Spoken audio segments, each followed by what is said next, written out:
Chase do? I want to know because my parents are using that bank. Chase? Yeah, what did they do? You said they were horrible. Oh, yeah. So Chase recently, and they're an enormous bank, and I'll be honest, I have a couple of bank accounts at Chase, kind of along with other banks. They recently canceled a couple of Christian organizations because they supported the downfall of Roe v. Wade. And so they actually canceled their bank account and kicked them out.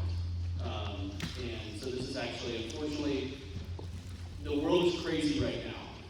Alliance for Defending Freedom, if you guys know those folks, they fought hard for abortion for Roe v. Wade to go down. And Salesforce, which is an enormous company you may or may not have heard of in San Francisco, called them up. Alliance for Defending Freedom was spending $4 million a year with Salesforce. Salesforce called them the next day after Roe v. Wade came down and said, we're firing you as a customer. We will not take your $4 million a year anymore, and we're cutting you off because you supported the downfall of abortion. Right? We're in a culture where we don't think that we're not. So that's what Chase did. Other questions? Yes? This is a very broad question, but a big thing with starting businesses is capital. So how can young people grow capital? Yeah, good idea. So the question was, a big part of starting a business is capital. How do you get capital? So there's a lot of different mechanisms for this, and it depends on the business. Obviously, every good business is financially disciplined, which means you should be financially disciplined. If you don't have a budget now, and you think, but I'm in high school, you should have the practice of having a budget today. You should have a savings, you should have an investment account, you should have a gift-giving account so that you can be super generous, because God is generous. You can build a budget even on $100 a month, or $100 a year, you can build a budget. It's a really silly budget, but there it is. So, you should build a budget. So, you should start by being disciplined today, because nobody wants to invest with someone who has not shown personal financial discipline. If someone who has shown personal financial discipline, there are lots of ways to get microfunding, there's friends and family rounds, there's plenty of ways to get capital, either through debt or investment, and I know people who can hook you up with capital if you have a good business idea and you've shown a history of financial discipline yourself and you're putting some of your own skin in the game. If that makes sense. And by the way, you guys can ask me any question you want. How much I weigh? Oh, can I shake my head and go around like that? What's the fastest Other you can questions? get Tesla? Yes. If you're interested in business but you don't know what type of business you want to be in, how do you find that out? Great question. If you're interested in business and you don't know what kind of business you want to get into, how do you find that out?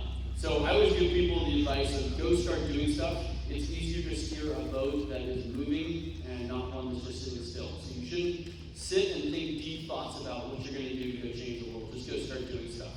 Go clean widows' houses and rake their yard. And it's amazing that when you're actually doing stuff to bless other people with your time and not getting better at video games, we keep being on that, but when you're doing things to bless other people with your time, God's going to show you some really cool thing that you're going to come up with those ideas. Creativity comes from things happening, from activity. So start with that. When you want to start a business, it's really simple. Find a problem that you and other people have. Right? I talked about Michael Seifert, where he's like, I want to know where the coffee shops where there's no mask.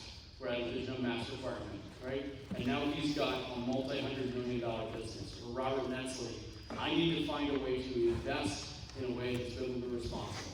And he needed to find that for himself. And guess what? There were a lot of other people that had the same problem. So business is straightforward.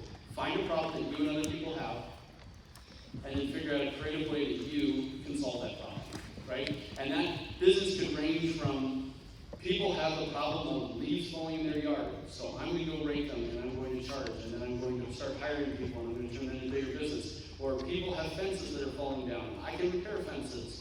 Or I can create flying cars. You can do that, let me know, and I'll invest. Does that make sense? So find a problem, solve a problem. Another question. Yes?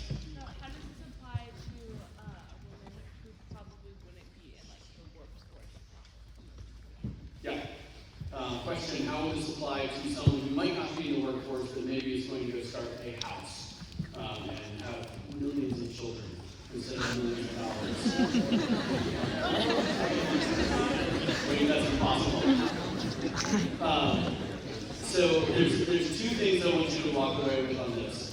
First of all, if you are intending to start a home, get married, have a bunch of kids, that is a really great thing to do. You're going to be helping for a husband who is probably either going to start a business or is going to be a great employee. And I will tell you, my wisest counselor in all of my business dealings is my sweet wife, Elise.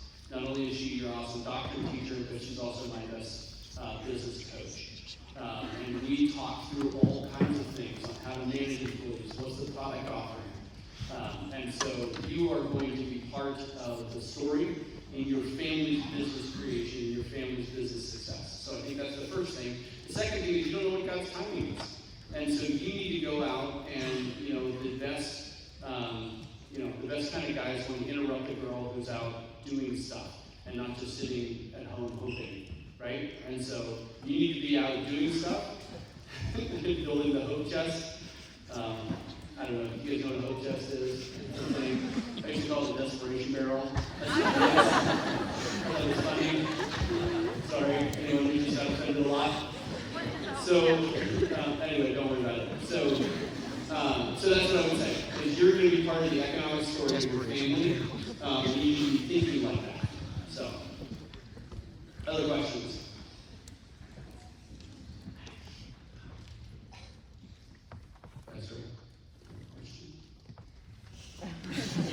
If you had a question, what would it be? Who doesn't love being put on the spot? Who's your favorite kid? Next question. My top 5. Great question. You know what they say, there's no such thing as stupid questions, just stupid people that ask questions. I'm never going to be invited back. Next question. And after that, no one has a question. Weird. Yes. What would you say the line is between quitting a job because you know that they're doing evil or trying to use your job influence to help the company? Yeah, that's a great question. Yeah, the line between quitting a job because you think they're doing evil things and staying around to cause a ruckus. I guess my encouragement to people is if you're in a company that's doing bad things, you should always be fired and you shouldn't quit, ideally. Because you will be surprised, and your dad is an awesome example of someone who ton of respect for when the HR department went after him for saying a Bible verse at a company meeting. He's like, "You're really going to put your career on the line over this?" Which totally put her or him or whatever the HR person was on their toes. And so I just love that example of you should always make enough of a ruckus that they want to fire you or they change. And I've seen companies change. I was talking to an engineering company in Montana, or maybe Ohio. Anyway, one of those two. I know they're not next to each other listening, but they had 1,000 employees and they had 3 woke cards who were running the whole show. And they're like, I wanted to hire, we want to work with Red Balloon, but there's 3 activists here that won't let us. And I'm like, well, hire their lazy little. Anyway. Yeah, there you go. Sorry, that was a side note. Any other questions? Yes. Do you think that Christians should be supporting or buying stuff from companies even though they support the trans community, like Starbucks, for example? Good question. Should Christians be spending money with evil corporations like Wells Fargo or Starbucks? First of all. So I hate to tell you, I have an Apple phone in my pocket, right? And Samsung's not that much better, and the alternatives are smoke signals and pigeons. So not parrots. We have parrots. So I think you need to be strategic about it, right? If you're in a small town and there's 1 gas station, or let's better example. If you're in a small town, there's 2 gas stations, and one of those gas stations starts carrying pornographic magazines. It would be a strategic move for all the Christians in town to stop going to the gas station and only go to the others, because now you are affecting their business deeply, right? If you or I going to Starbucks, it's probably not going to make a huge difference unless 5 million people stop going to Starbucks, right? And so you need to think about it a little bit more strategically. If you have the opportunity to drive an extra 2 minutes to go to not Starbucks, probably a good idea. Not the end of the world if you go to Starbucks. I've even done it myself, right? I know.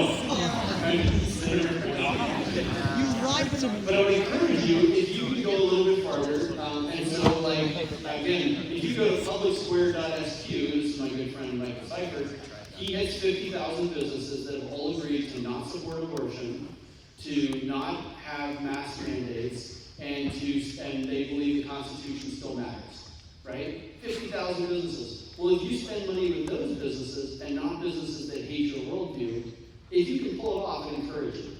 If you can't, I don't think it's the end of the world. I think we need to be more reformational and not, what's the other R word? Escapist? Sure. Revolutionist. Revolutionist, let's do that, yeah. Escapist. Yes. No, we live in the world, we want to affect the world, and if you can spend your money with people who don't hate your worldview, you should, but if you can't, it's not the end of the world. Love until you love, all that. Other questions? Yes. How would you start a car detailing business? How would I start a car detailing business? It's a great question. I would call me as the first customer because I hate washing my car. And John Henry's terrible at detailing. Jackson's terrible at detailing. I know. John Henry shines my shoes. I hate it. That's pretty cool. He's actually really good at shoe shining. He does a great job. He does a really good job shining shoes. Anyway, so I would start by talking to as many people as you can who are potential customers, and I would ask them how much they would pay for that, so that you get some price sensitivity. Next, I would ask them if they would be interested in signing up on a monthly subscription for car detailing, so that they're only paying, instead of paying a one-time $300 or $150, whatever the price is, say, you know, what if there's a world where you pay $25 a month, and every month you can bring your car in for a quick detail, because you know that the detail is a lot easier if you bring it in once a month than once a year, and the thing's a complete disaster, right? So I would just go and talk to as many potential customers as possible, get their contact information, and because it doesn't cost you anything to do that, put them on an email list and say, okay, I'm starting this car detailing shop, you said you'd be interested in it, these are the hours that I'm going to do it, and so you can do all the work without buying anything of building your customer base, because it's not an urgent thing that has to be started right now, and people are like, yeah, I would totally afford that. So I would see if you can't get 50 people who are like, yeah, I'd be interested in that. Now you can put them on a subscription, or you do one-time cost, and then ta-da, you have a car detailing business in a minute. And then you can go out and buy your equipment because you know you already have a customer base. Yeah. Piece of cake. Easy. Now you're rich. And you have a million children. No. Yes. Putting in their cars.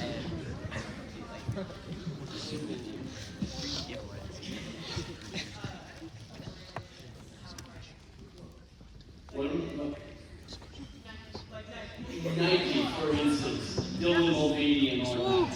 I don't know if you saw that. It's Bud Light is a drink trying to be a beer, and so they found a dude trying to be a girl. Just push on that, right? You know, this is where I would encourage you, go the extra mile and try and find an alternative if you can, whenever you can, right? Because I would say that there's a recent survey, upwards of 80% of the people in America prefer family values to not family values, but there are a small minority that are pushing a lot of this worldview stuff. And if that 80% actually changed their buying patterns, Nike would have to change. And honestly, we're seeing that with Budweiser right now, where it has cost them many, many billions of dollars to have that trans activist trying to push a, so yeah, it really is amazing that it's possible. So yes. Can you talk to the board about their Nike shoe policy? Good question. Oh. Next question. Yeah. Was that the question? Nike shoes, yeah. Okay. So you're talking about how like you should not like go behind someone's back, like when you're talking to like your employer. So like if you've already confronted him about that same problem, wouldn't that be a good idea to go talk to your employer after you've already confronted them and they haven't changed? Correct. So if you have a fellow employee and you've gone and confronted them about their horrible behavior or their body odor or whatever it is, and they won't deal with that, then yes, you should go talk to your employer. The rubric for whether you should talk to somebody is, are they part of the problem or are they part of the solution? If they're not part of the problem or they're not part of the solution, you shouldn't be having a conversation with them. Probably not. Does that make sense? Yes. Okay. How are we doing for time? You good? Ready to go. Okay. All right. Thank you.